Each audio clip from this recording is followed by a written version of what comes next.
Well, indeed, that was one of the matters that troubled governors at their last Nigeria Governors Forum meeting, which held on Wednesday. They issued a communique yesterday, I think, and that went out. But it raised certain questions, first on the vaccines and then also on the raging issue of farmer and herders, which has been going around the country. What consensus was reached and how do they intend to implement? We have with us this morning Abdulrazak Bello Barkindo, who is the head media and public affairs of the Nigeria Governors Forum. You're welcome to Sunrise Daily this morning. Thanks very much for having me. Okay. You have, well, you put that communique together eventually.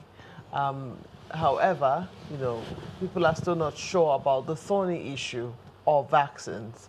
There's CACOVID, which is the private sector initiative, and we saw some controversy brewing there this week between BOA and CACOVID. We do not know if the plans of the governors is very separate to what is happening in CACOVID and why it is that they can't harmonize. Did they bring that up at all? Yes, I think that came up, and essentially the forum was asking the CACOVID members to at least, shelve the, differences and ensure that the vaccines reach Nigerians. Governors have been very proactive, in the pandemic period, and it's been very, very hectic for them because, these vaccines were said to be delayed into coming into this country because, a lot of countries that produce these vaccines would have to use them on their public first. But governors are trying their best. The country is trying its best. The NGF is in touch with the NPHCDA towards, procuring these vaccines. And, some of the minor, skirmishes or clashes that came up among the private sector has been of concern to governors, but I think they're trying to address this in the best way possible so as to ensure that vaccines get to this country as quickly as possible. So is the efforts of the private sector separate to what the governors themselves are doing? Well, at the moment, every state is making an effort to see. I know that a lot of people are even approaching, states with their personally procured vaccines. But, every vaccine has to go through clinical trials and approved, FDA restrictions. So it's probably a tall order to say vaccines are going to get here like next week. But there are a lot of efforts being made by states and by the private sector, and it's all for the good of Nigerians. So it's a very coordinated effort, regardless of who is bringing it here. Is it really? Only recently, Bill Gates, philanthropist Bill Gates, did say that he doesn't think that the focus for Nigeria and, of course, other developing countries should be vaccines. When we consider just how much, for instance, we're earmarking towards vaccines and how much needs to be spent on revamping the health sector. If there was anything that came out, in the wake of the coronavirus pandemic, it was, the shameful state of our healthcare sector. And one would think that that's where we would focus on rather than on vaccines. Yes, we need to get the vaccines, but do we do that at the expense of how much needs to be spent on the health sector as a whole? Well, I think in as much as we are in partnership with the, Bill and Melinda Gates Foundation here in Nigeria, it's important that we also listen to our leaders. If you listen to the Chatham House address of the chairman of the Nigeria Governors Forum only a couple of weeks ago, he itemized, this improper perspective because the NGF had been very proactive, in working with addressing this pandemic issues. And look, we can't say the entire country is in a panic because only 6 states account for about 70% of, this pandemic. And the country has done a lot, in ensuring that, this is kept under control. But some people argue that only 6 states account for the burden because perhaps only 6 states have the strength to test and actually see what's going on there. I agree with you to some extent, because when in March last year, that's in March 2020, only, when this thing broke out, only about 4 testing centers were available. But, you know, by October, there were testing centers all over the country. Unfortunately, a lot of people do not even know that testing is free. If you go to Maitama Hospital, for instance, you'd spend virtually less than 5 minutes to get tested. But a lot of people don't want to get tested, or don't even approach, you know, or broach the idea of getting tested, because, you know, they're afraid that they're going to be stigmatized. But it is necessary that if you want to live a free and, you know, equitable, in a free and equitable society, it's good to go and get tested. I know a lot of countries where tests are going on and people are moving freely. The only thing is to observe, you know, the protocols. And, you know, life goes on.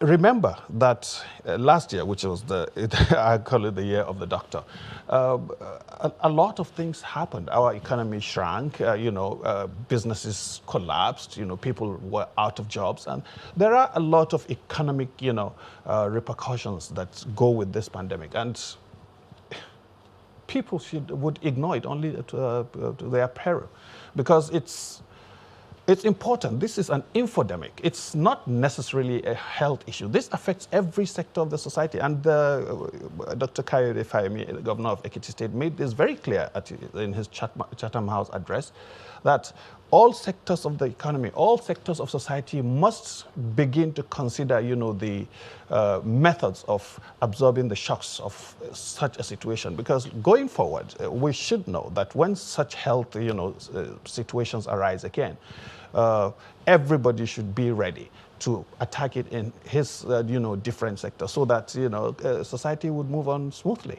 Indeed. I mean, there ought to be preparations in case of such an eventuality. Again, it's something I should register. The question is, what investment, what long-term investment have we made in health, in healthcare as a whole? I think there is, if you look at it very, very critically, a lot of attention has moved from every other sector to health. And what the governors are saying is that that shouldn't be the case. If health situations of this country were already addressed ahead of time, this wouldn't have been, you know, I know a lot of countries where you go to, and, you know, you would seem to think that the pandemic is not even in existence, because all you need to do is just observe the protocols. But the situation in Nigeria is different, and that is because of the lack of, or paucity of, information that goes out there. There are a lot of people who are in denial, and there are a lot of people who don't even take it seriously, even though they know it. You can see from the way people use their masks in town. You know, a lot of people just use the mask for fulfilling all righteousness, not because they believe that there is a pandemic that's likely to kill them. So it's important that information goes around that coronavirus is real, and you know, that people abide by the kind of, you know, stopgap measures that governance and governments put together. But on the area of investment, I mean, from the onset, about $20 million was made, $20 million was made, you know, available to NCDC, and states have also, you know, created all sorts of task forces of their own in different areas, especially in the most hit states. And if you look at a place like Lagos, you would see that, you know, the health sector in Lagos has improved, you know, meteorically because of the effect of the pandemic. But still, I must say, you know, there are, you know, measures that are not in place. Oxygen canisters are not available all over the place, and there's shortage of, you know, shortage of treatment, essentially. But that's not to say that nothing is being done. A lot is being done, and the response has been very, very commendable. What we sense is a lack of will. I mean, for a lot of people, it would seem that what we want to do is just throw money at the problem. I mean, this is healthcare. Okay, yes, the money we used to allocate there was not enough in the past. We're going to increase it astronomically. In fact, there'll be grants, there'll be aids, there'll be all manner of things.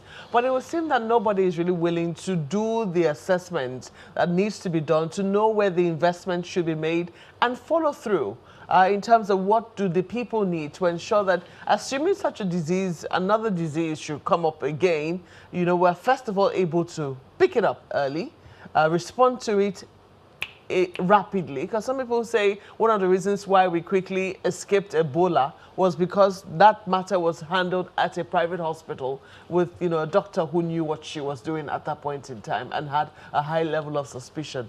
You know, so it would seem that we haven't quite understood, or we do not have the will, we haven't summoned that will to do what we ought to do by the healthcare sector. No, Maope. I think I'm happy that you raised the issue of Ebola. You should give credit where credit is due.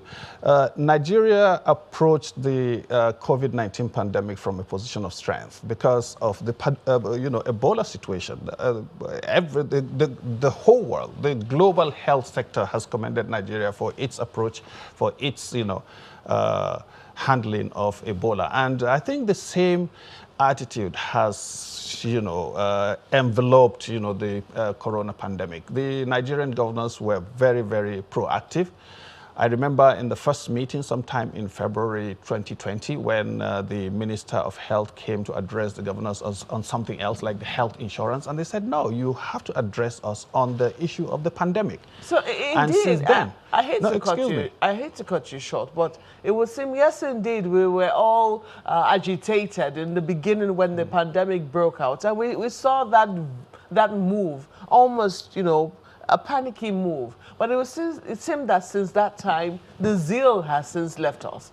It would seem that since that time, we have not been able to follow through with what is needed. I'll give you an instance. Only recently, our correspondents were at the isolation center in Gwagwalada, and there was just a doctor and 2 nurses, to look after the number of patients that were there. In the peak of the pandemic, of the COVID-19 pandemic, we wouldn't have had that sort of situation. No. That's the mistake people are making. The isolation centers are not treatment centers, because there is no, vaccine yet, and there is no medication for the coronavirus. What people do in isolation is to stay away from the general public.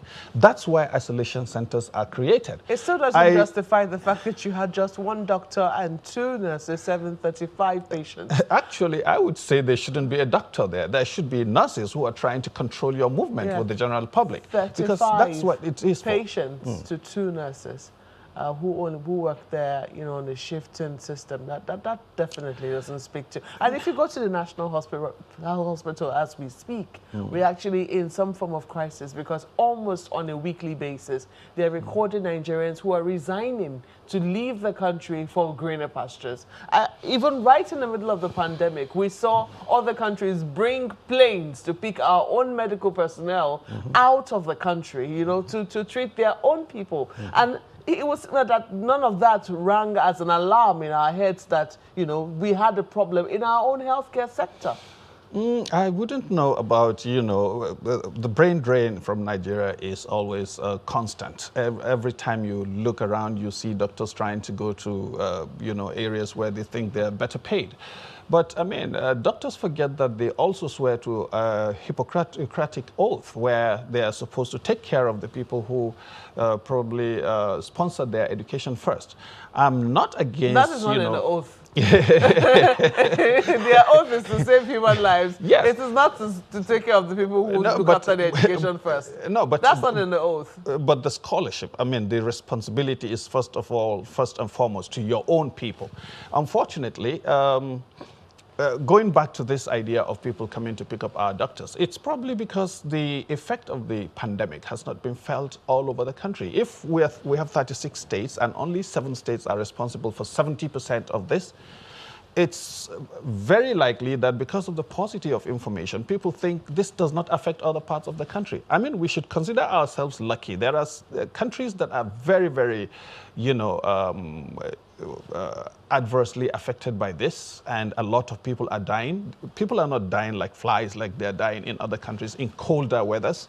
So it's probably the reason why most Nigerians think this is not a serious, or this is a political issue. In other words, would we say, would it be fair to say that we have missed another opportunity to have done right by our healthcare system? No, judging from where we started and where we are today, I think we haven't missed any opportunity. We probably have not done enough, but I think the opportunity has arisen where our attention to healthcare has become more robust than it used to be.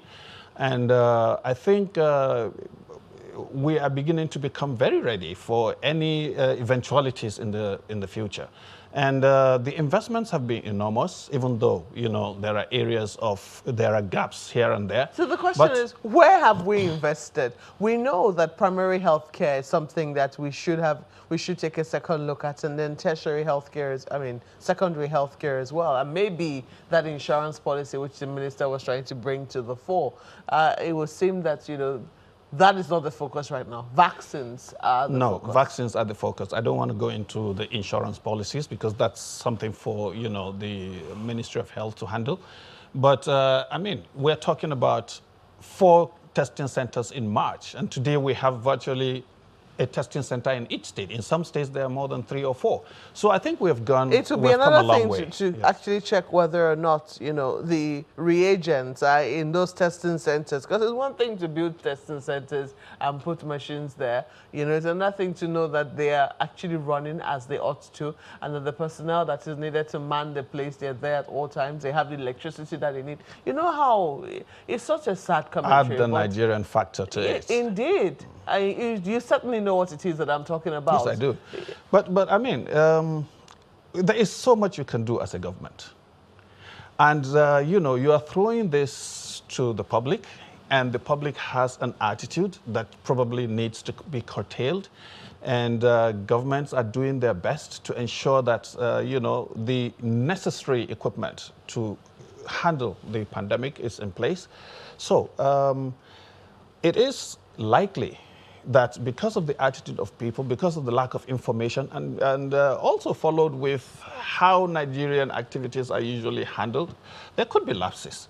We're not saying there are no lapses, but that is why this also featured very prominently in the last meeting of the Nigerian governors, because they believe that they are doing this much, and the impact is diminished by different factors, lack of information, denials and things like that. But, if you look at it very critically, you would agree that there's been a leap from the point that we were to where we are today. And it's very, commendable, whether we like it or not. Yes. Well, some would say even from amongst their ranks, because there are even governors who do not believe that, we have adopted the right approach to tackling COVID-19. But let's flip this to Lagos, and I'm sure they'd like to start on the second matter, which is the farmer herders crisis. Gentlemen. Actually, we thought that Mr. Bakinde was going to give us the background concerning what the NGF, they're thinking about this. But let's bring in Mr. Paul Nananaba, who is the senior advocate of Nigeria. Good morning, and thank you for joining us today on the program. Well, we've heard the NGF, Mr. Bakinde will talk about that shortly. They've spoken about how they, at least open grazing, no longer acceptable. We need to do something moving forward. From the points of law, what areas do you think we should be considering moving forward? Thank you. Good morning. Open grazing is not only about law, it's about political economy also. Well, legally speaking, you have a right, you have a fundamental right to move around in Nigeria. Yeah. And I hear people have so much on that. Yes, there's freedom of movement. Now, beyond freedom of movement, your right or your fundamental right is not at large, even by the Constitution. When you look at from Section 45 of the Constitution, which is, you will find out that the Constitution derogates your right. That is, on grounds of public interest, public health, public morality. So in any event, even though you have freedom of movement, you have freedom to stay in any part of the country, it does not mean that you will stay in any manner you like. Now, grazing is an economic venture. So you move with your cattle, that's no problem. But if your cattle is going to infract on other people's rights, Section 37 of the Constitution talks about right to privacy. The Constitution talks about right to freedom and ownership of properties. That you cannot, the government cannot even compulsorily acquire your property. So your farm is your property. The Constitution is the grundnorm, is the basic document. We're not talking about government policy and every other subsequent laws. So even the ECOWAS protocol people rely on, and people come into this country and 90 days and all that, must be subjected to our Constitution. So what am I saying? The man who manufactured the aircraft or the motor car also manufactured brakes. There must be brake. Otherwise, the aircraft will kill everybody inside it, or the vehicle will kill everybody inside it. There must be brakes. And the Constitution provides for that brake in Section 45. So the policy or regulations on grazing and ranching and all that, we have come to know that ranching is the way to go. In those days, the population of Nigeria was very little, so there were so many places to graze. But you cannot pursue open grazing today. And I'm happy that the governors have realized that. Some groups in the north have realized it. It is not about asking people not to stay in any part of the country, but if the activity you are going to carry out is grazing, then acquire property there. I hear people say you can, every Nigerian owes everywhere in Nigeria. It's not true. This land use act section 1 says in the lands in a particular state is held by the governor in trust.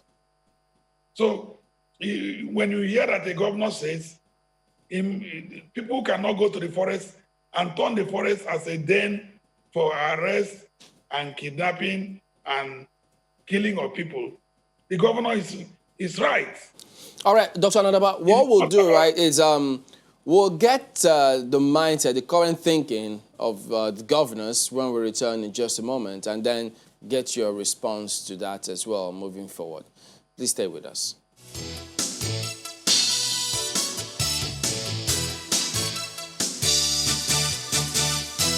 So now, to tell us, what is the thinking of the NGF? How are they handling such issues? Because if we hear that the NGF have agreed that open grazing is a no-no, it won't solve our problems, so what do we do, or what do they make of these two views?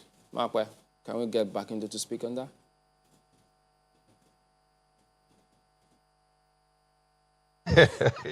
Yeah, I heard you, Chamberlain. I think the last meeting did a summary of the various or contending viewpoints that have been expressed by different governors around the state. And what the Nigerian governors are saying is that people have inalienable rights to live wherever they want to live. They are now beginning to insist that certain, occupations should be modernized. And how do you modernize this? That is that ranching is the best way to go.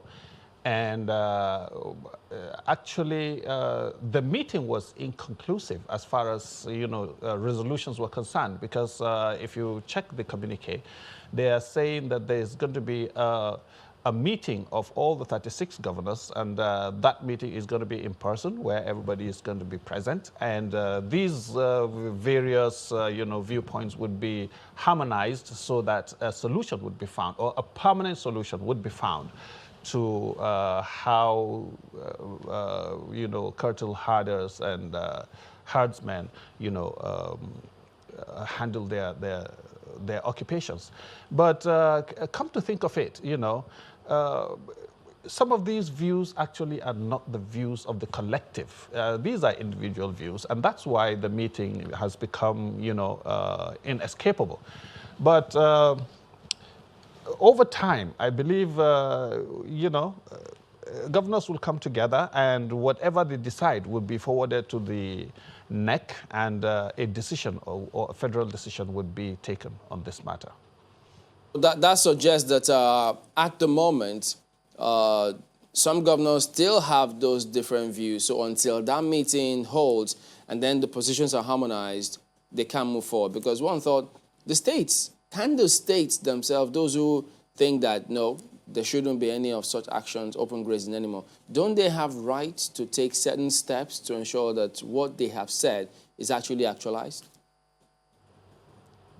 Well, I'm happy that the lawyer on this program has, quoted certain sections of the Constitution that grant everybody, the right to live anywhere he wants to live in the country. And, it's impossible for any single state to say that certain people are not welcome in their states. Of course, this is a problem that's all pervading.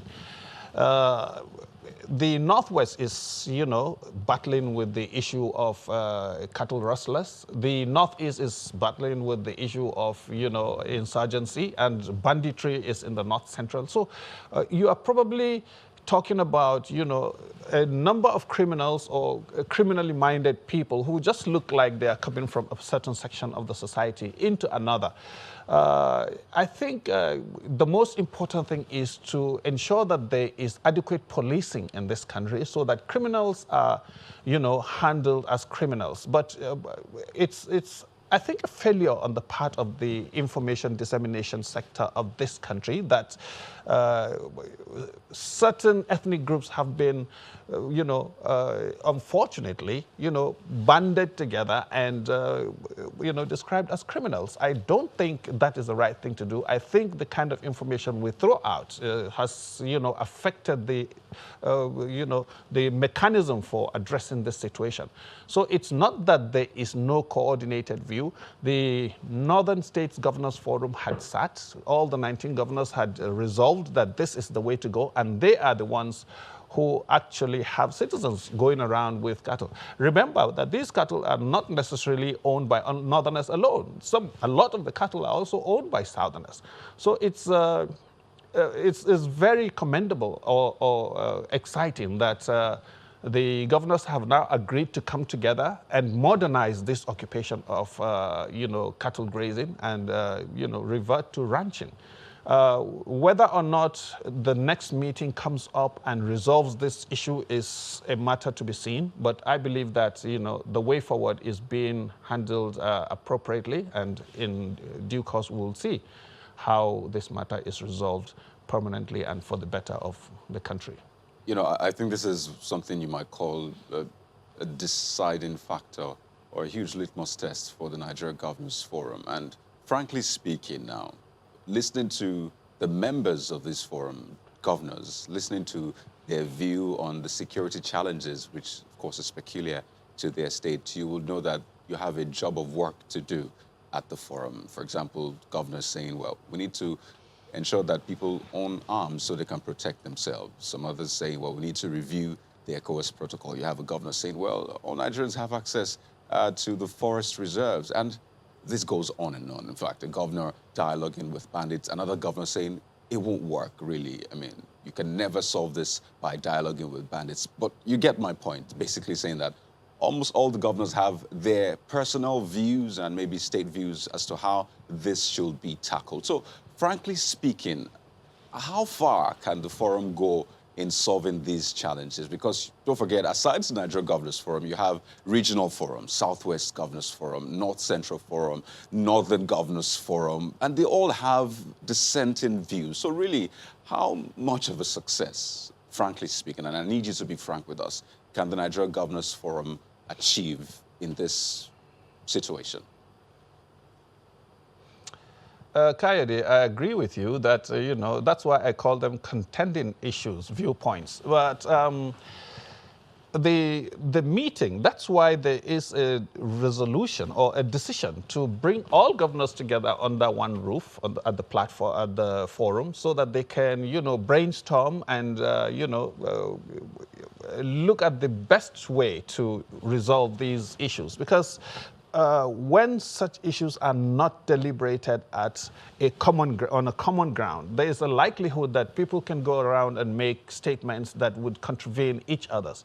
But at least in the last meeting, there was a unanimity of viewpoints, even though it was virtual. And I think this brings to the fore the fact that they want to sit together, and that's why they said, okay, then let the next meeting be in person, so that everybody would be there and everybody would express his opinions, and they would coordinate or they harmonize these and come up with a resolute decision that would, ameliorate these things. Because when governors, this is probably an intellectual exercise. Everybody has, the Constitution behind his table, and they can go into them and come up with whatever decisions or whatever interpretations they think they have. But we're talking about people here. We're talking about the right to live anywhere, and we're talking about the economy, because this is something that binds Nigerians together. You can't let this just flow like anybody can do what he wants. So I think, frankly speaking, to mention how you want this to be addressed, governors are going to be very brutally frank with everybody. They are going to come up with a resolution that's going to solve this once and for all. And that's why they want to meet physically, which they haven't done since the beginning of 2020. So I think we should await how they are going to attack this matter and see if it resolves the problem finally or not. Ms. Brackendale. So let me take this to Mr. Ananaba SAN. Well, right now it will seem like so many people are looking at this issue. So many people are looking at this issue, Mr. Ananaba, in like 1,001 ways. Okay, these issues have been raised, these issues have been discussed, these issues have been talked about at various levels. And the resolution of the Nigerian Governors Forum, well, the Northern Governors Forum, is open grazing is no longer the way to go.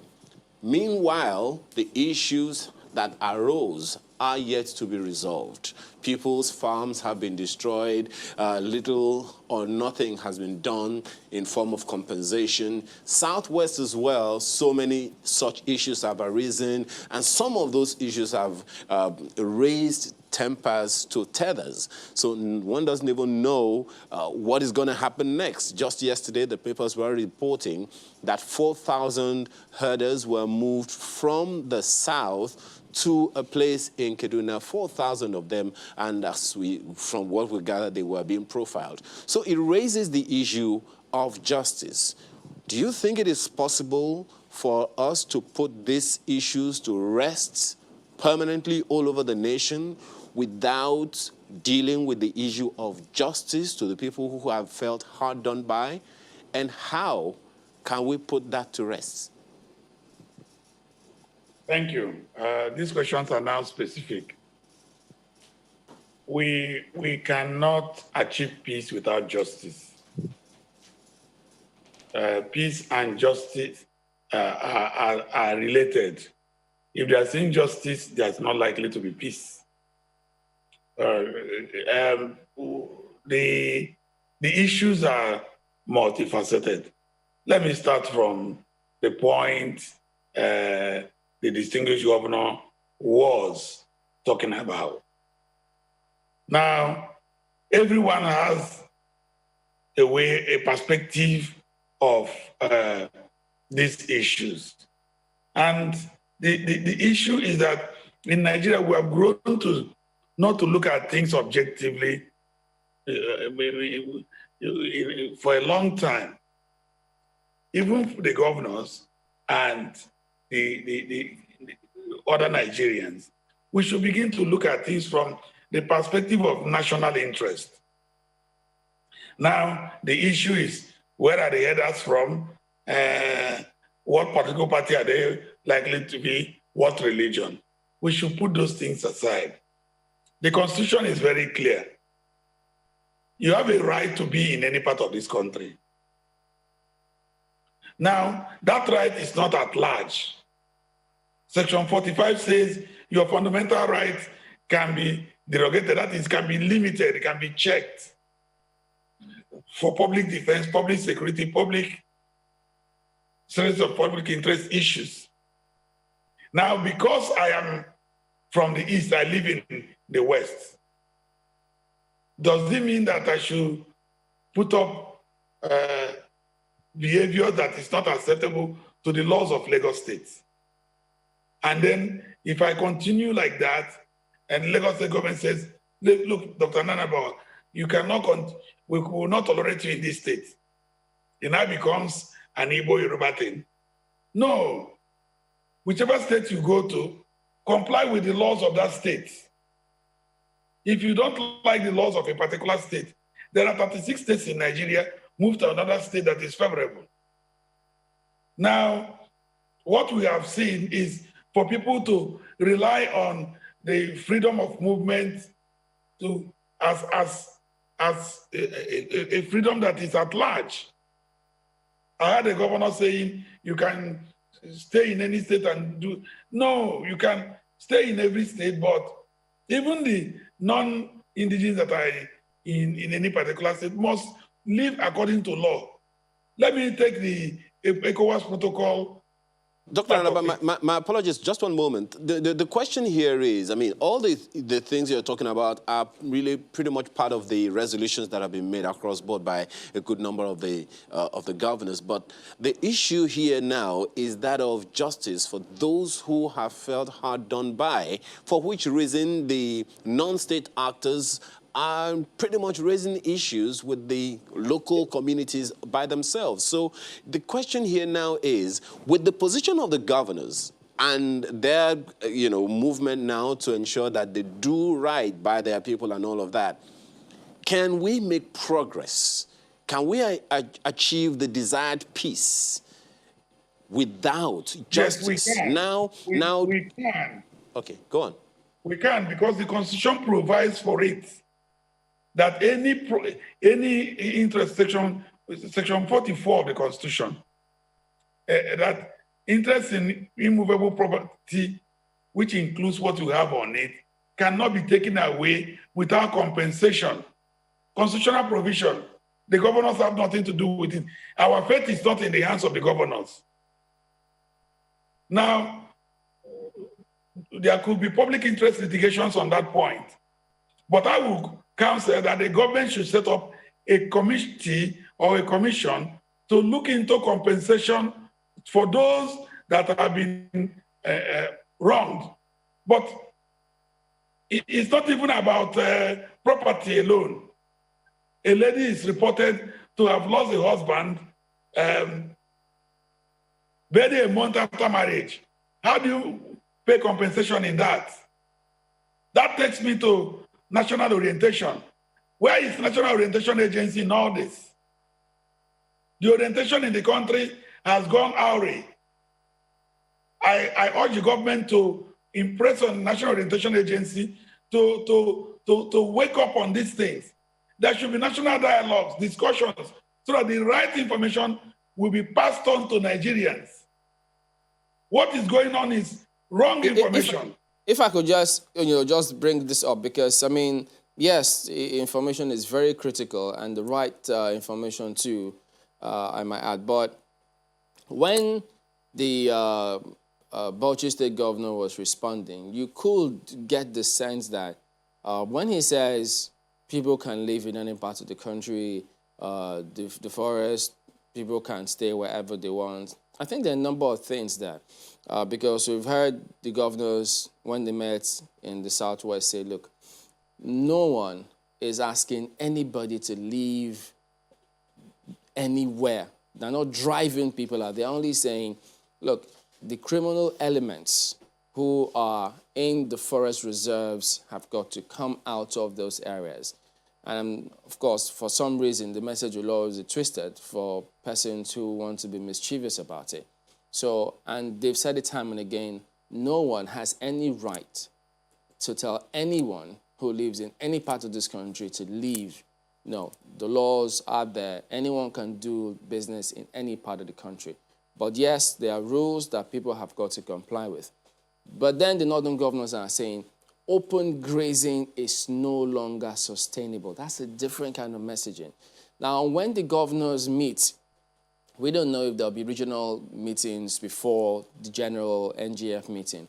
Now, ahead of that meeting, how would you suggest, or what kind of issues would you suggest they consider? How should they consider it in light of all of this messaging going on all over the place? That was where I was shortly now. It is not only about law. It's not only about the communique of the governors. Many Nigerians have taken the wrong information in already. The governors should look at how to address the information part. National Orientation Agency, the governors should begin to, even on their own, encourage dialogue and information dissemination. Much more, the governors should be able to ensure that Nigerians understand what they are saying. It's one thing to say something, it's another thing for the citizens to understand what you're saying. Now, if a governor is speaking now, the first thing is, where is this, which state is he from? What part of the country is he from? So we should manage that. And please, the issue is not about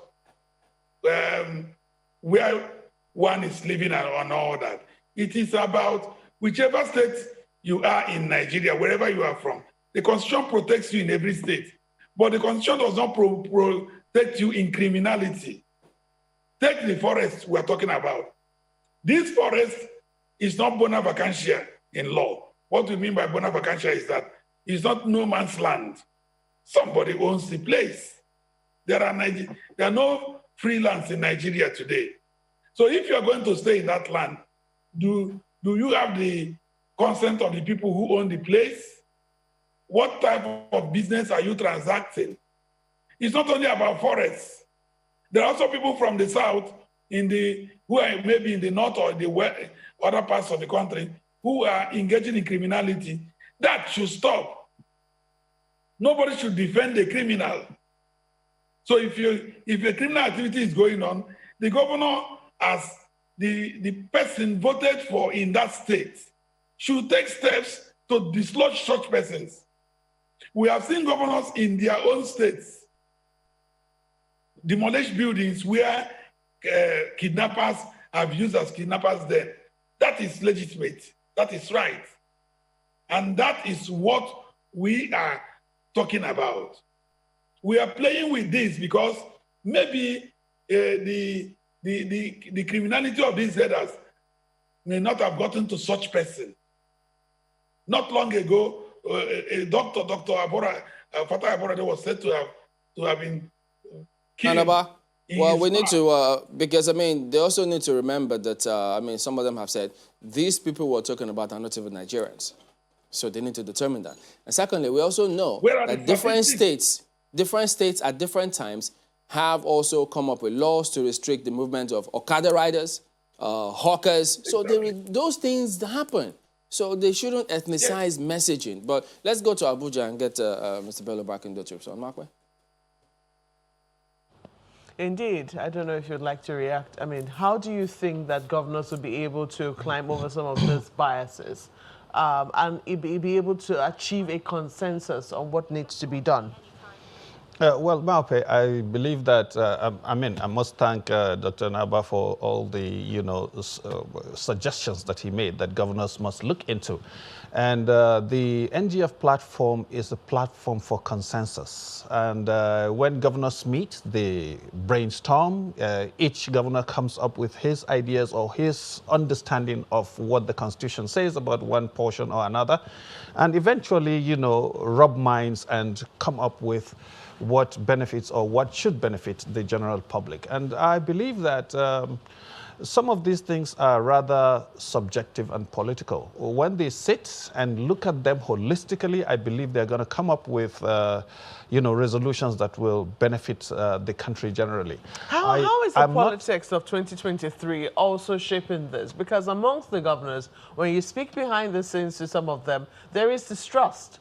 They believe that amongst themselves that, some people are trying to further their political ambition, and that's the reason why some of these things are coming up. Is that playing any role from your point of knowledge? I don't know about that. I don't know. The NGF is essentially a governance institution, and we parry away, the political, undertones of whatever is being discussed at that level. What the NGF stands for is to further the, governance mechanism in Nigeria and ensure that all governors, see things from the same perspective of making life better for the ordinary Nigerian. The Governors Forum, so I don't that's see essentially politics what in it this. stands for, but it is no stranger to the politics of what happens in Nigeria, and it has not been insulated. Indeed, the Nigeria Governors Forum was at one point at the heart of the politics that played out, I think, prior to 2015, when you had that controversy over what number was greater than what number in the election of the chairman of the forum. So, indeed, I'm sure that the Nigeria Governors Forum is aware that it is essentially dealing with political animals, so to speak, for lack of a better phrase. However, how is it able to take that into cognizance? Because if you say that you want to shy away from it, perhaps, that's one of the reasons why they might not be able to make real headway. Are they in any way, saying, look, guys, we have to shelve this? Indeed, they have to acknowledge the fact that a number of them could legitimately hold these ambitions. But if this suspicion is not addressed headlong, do you really think that they will be able to make any progress? No, I think what you're referring to is a bridge that has been crossed already. In the last couple of years, 5 or 6 years, nothing of the sort has come up. Governors come together and put their political caps behind and sit to resolve what would benefit the Nigerian public. I can't see politics in this. I see human lives. I see an occupation trying to be going extinct. So it's a matter of how you want to better Nigeria. It's not a matter of where you want to go as a politician. People are dying. The sustainability of an entire generation is, slipping out of through our fingers. So it's not a matter that would, be addressed through political manipulations. It's something that has to do with human life and human occupations, and they're trying to address it. You can see the seriousness of the governors when they say we have to meet, we have to come together in the same room and discuss and resolve this. It's far away from what politics brings to the table. And that's how I see it, sincerely speaking. It's not going to be affected by what political undertones are influencing what people say, because people are dying. Indeed. Well, we sincerely hope that that is the situation. Now, what you say it is what it truly and really is. We have to thank you very much for coming on the program this morning. Abdulrazak Bello Barkindo is the head media and public affairs at the Nigeria Governors Forum. Well, that's it for this segment of Sunrise Daily. Is back now to you, gentlemen in Lagos.